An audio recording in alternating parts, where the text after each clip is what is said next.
Assalamualaikum, kembali lagi di Rihlah Channel yang akan memberikan informasi terkait kegiatan yang bermanfaat. Sebelum nonton, silakan tekan tombol subscribe dan aktifkan loncengnya.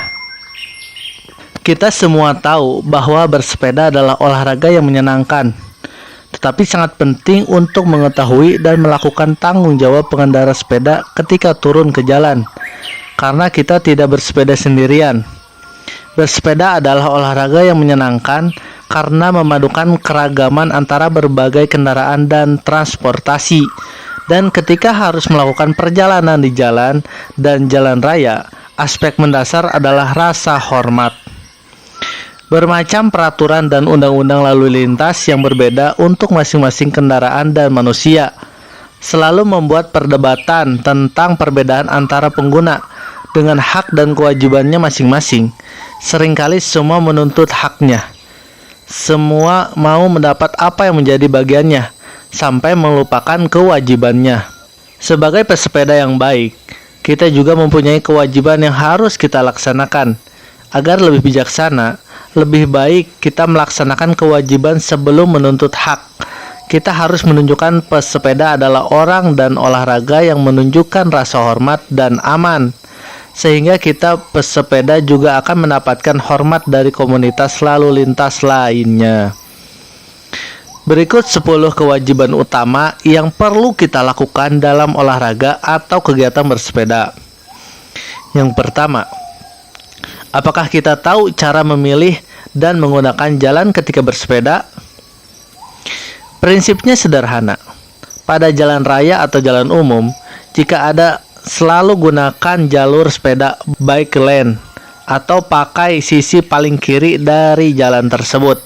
Untuk pedestrian area atau area pejalan kaki bukan jalan umum, turun dari sepeda dan jadilah pejalan kaki dan atau tuntun sepedanya. Yang kedua, rawat dan pastikan sepeda layak pakai. Sepeda yang baik belum tentu menjamin keselamatan, apalagi sepeda yang tidak baik. Ada beberapa metode cepat yang bisa dilakukan untuk memudahkan pengecekan sepeda. Metode ABC. Cukup 20 detik saja untuk melakukan pengecekan cepat ini. Ya, cuma 20 detik untuk menjaga keselamatan kita dan orang lain. A. Air atau tekanan udara. B. Brake rem. C. Senden kontrol. Rantai dan kontrol. Periksa tekanan angin pada ban. Tekan dan pastikan rem berfungsi, pastikan putaran rantai dan setang aman. Lakukan ini jika kita memiliki waktu yang terbatas atau sepeda memang dalam keadaan terawat secara rutin. Metode M.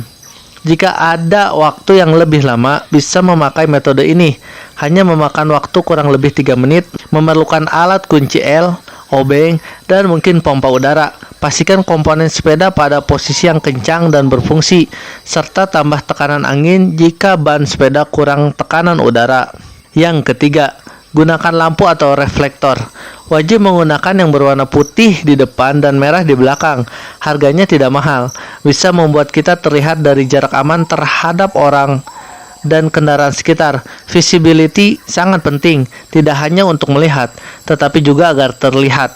Contoh, semua motor sekarang wajib selalu menyalakan lampu.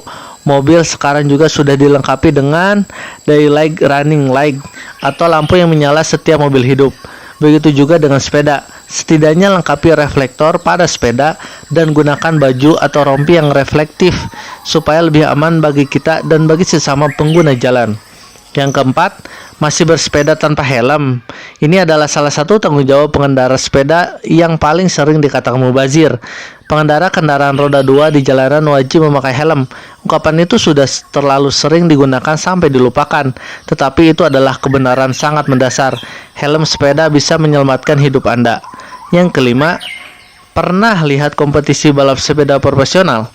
Apakah mereka memakai handphone? Handphone tidak untuk dipakai sambil bersepeda. Itu sangat dilarang. Mendengarkan handphone sambil bersepeda bisa berakibatkan sangat fatal terhadap keselamatan. Yang keenam, signaling atau kode. Memberi sinyal atau kode baik dengan tangan ataupun alat atau aksesoris tambahan merupakan kewajiban bersama sebagai pengguna jalan umum. Tunjukkan hormat pada sesama pengguna jalan dengan memberi kode ketika akan bermanuver, dan jangan pernah berpikir karena memakai sepeda kita bisa melawan arah jalan, apalagi tidak berhenti di lampu merah dan rambu stop.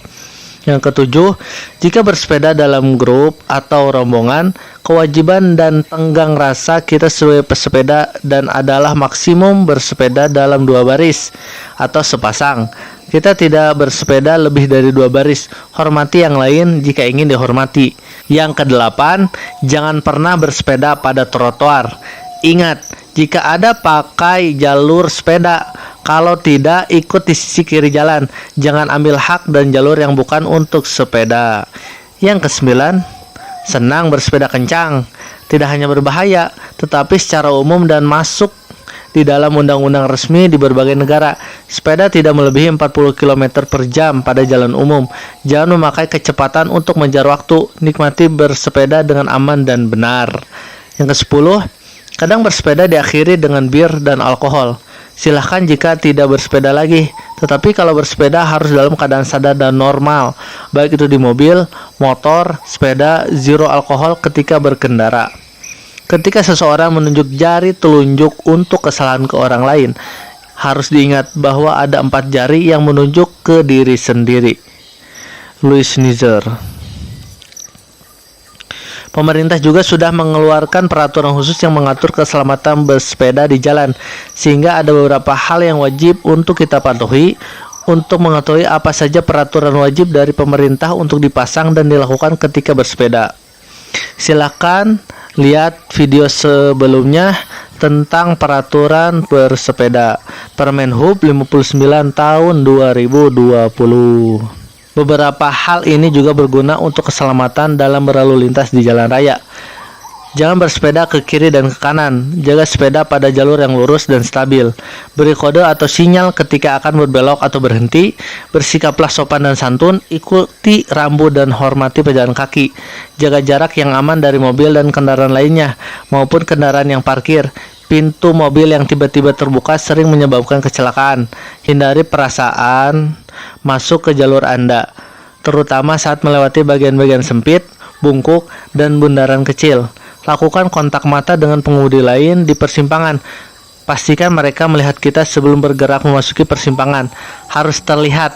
Pakailah pakaian yang cerah dan jadilah reflektif di malam hari.